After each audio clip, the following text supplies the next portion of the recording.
Iran Israel যুদ্ধ গড়ালো ষষ্ঠ দিনে। চারপাশে চলছে ক্ষেপণাস্ত্র, ড্রোন, পাল্টা হামলা। ইরান হামলা চালাচ্ছে, ইসরায়েলও চুপ করে নেই। এমনকি ইয়েমেনের হুথি বিদ্রোহীরাও মিসাইল ছুটছে ইসরায়েলের দিকে। কিন্তু একটি শক্তি যেন আজ চুপচাপ, সেটি হিজবুল্লাহ। লেবাননের এই ইরান সমর্থিত গোষ্ঠীটি তাহলে কি আর আগের মতো নেই? প্রশ্ন অনেক, উত্তর ধোঁয়াশায় ঢাকা।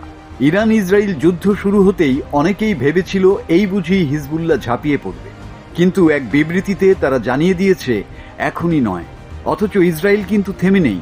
লেবাননে দক্ষিণাঞ্চলে হামলা চালিয়ে যাচ্ছে তারা, এমনকি বৈরুতের উপকণ্ঠেও বোমা পড়ছে। তবু হিজবুল্লাহর প্রতিক্রিয়া শূন্য। কেন এই নীরবতা? এটা কি দুর্বলতা নাকি কৌশল? বিশ্লেষকরা বলছেন, দীর্ঘদিনের সংঘাতে হিজবুল্লাহর অস্ত্রভাণ্ডার অনেকটাই ফুরিয়ে গেছে।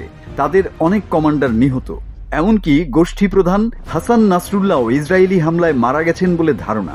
শুধু সাময়িক না, রাজনৈতিকভাবেও বিপর্যস্ত হিজবুল্লাহ। যুক্তরাষ্ট্র ও ইসরায়েলের চাপে লেবানন সরকারও গোষ্ঠীটির অস্ত্র কেড়ে নিতে চাইছে। ফলে মাঠে নামার মতো পরিস্থিতি এখন আর নেই। তবে একে দুর্বলতা বলেই শেষ করে দেয়া যাবে না, কারণ হিজবুল্লাহর হাতে এখনো রয়েছে কিছু বিধ্বংসী ব্যালিস্টিক মিসাইল, যেগুলোর নিশানা ইসরায়েলের অভ্যন্তরে। তবে তাদের হিসাব, এখন হামলা করলে পাল্টা প্রতিক্রিয়া ভয়াবহ হতে পারে। তাই হয়তো তারা সময় নিচ্ছে।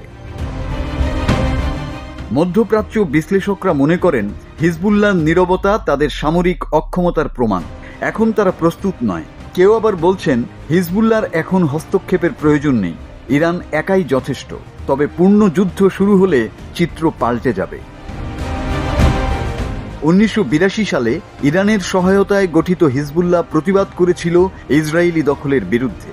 2023 সালের গাজা হামলার সময়ও সরব ছিল, কিন্তু এবার তারা চুপ। এই নীরবতা কি ঝড়ের পূর্বাভাস নাকি হিজবুল্লাহর শেষ অধ্যায়? সময়ই বলে দেবে। মাসুদ হাসান, বাংলা টিভি।